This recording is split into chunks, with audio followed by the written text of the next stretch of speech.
In this episode of our film review, I want to talk to you about one of my favorite films. Shock Corridor, an independent film from 1963, written, directed, and produced by the great Samuel Fuller. The film is about an investigation into a murder that took place in the B section of an American psychiatric hospital. The protagonist, as well as the narrator of the story, is the ambitious journalist Johnny Barrett, played by Peter Brake, a reporter for the Daily Globe who will do anything to win the most prestigious American journalism award, the Pulitzer Prize. In order to enter this asylum, Johnny Barrett pretends to be crazy with the help of three people. First, Barrett has the support of his publisher, then the complicity of a psychiatrist.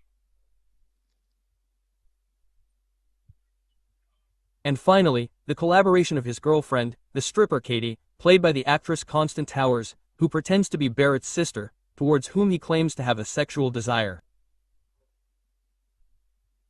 So, at the root of his madness, there would be this unhealthy relationship with his sister. Barrett sets up this whole scene to enter the asylum and question the four witnesses to a crime that took place there and was never solved by the police.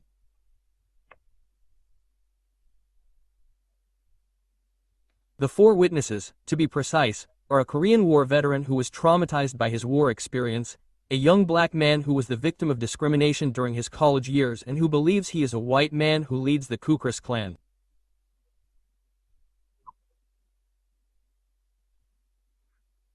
His crazy speeches are actually not very different from the speeches that were heard in the years in which the film was made, the 60s, especially in certain southern states, and they were real speeches made by people considered normal and perfectly integrated into society.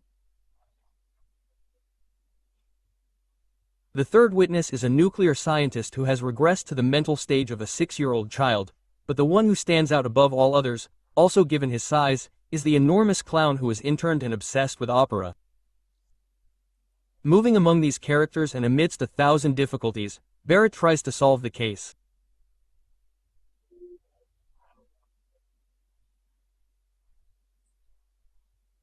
Obviously, I won't reveal the ending for those who haven't seen this film yet, even though it's over half a century old, but I do want to quote the analysis of the film dictionary by Vanotti in which it is written that the corridor, which is also referred to in the original title of the film, Shock Corridor, is the one in which the madmen socialize and that the director Samuel Fuller, particularly inspired, chose as the set for this film with its claustrophobic and disturbing atmospheres and animated by splendid supporting characters and an incisive direction that perfectly frames the progressive worsening of the protagonist's paranoia while still maintaining a high level of interest in the police development of the story.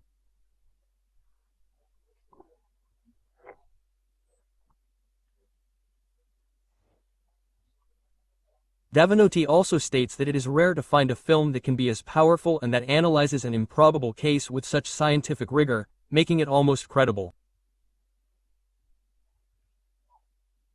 And at times Fuller can be truly ruthless in his staging with the inmates who offer a spectacle different from that seen in many films about mental hospitals.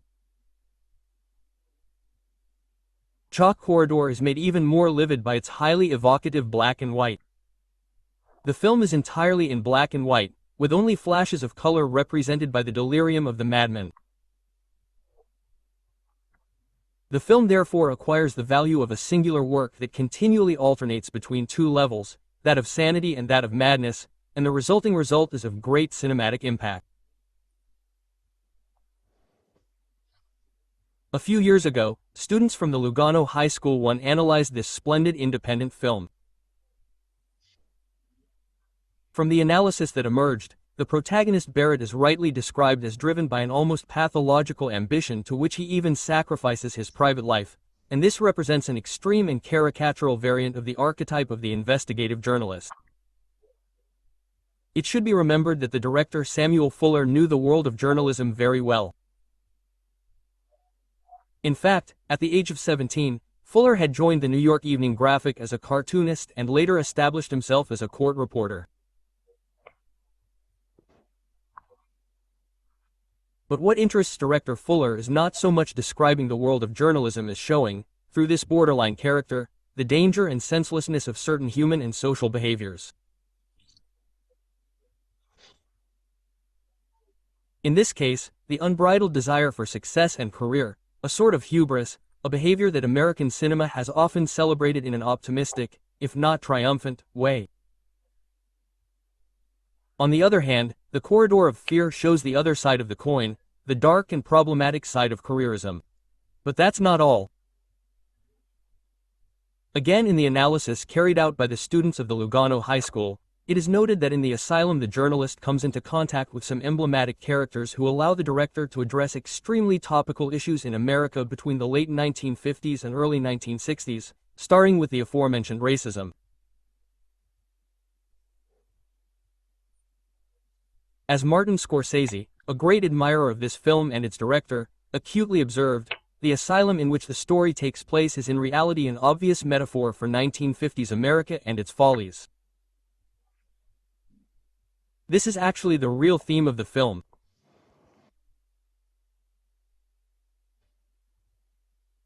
Please give it a like if you enjoyed the video, remember to subscribe to the channel and activate the notification bell for new videos on Dante channel.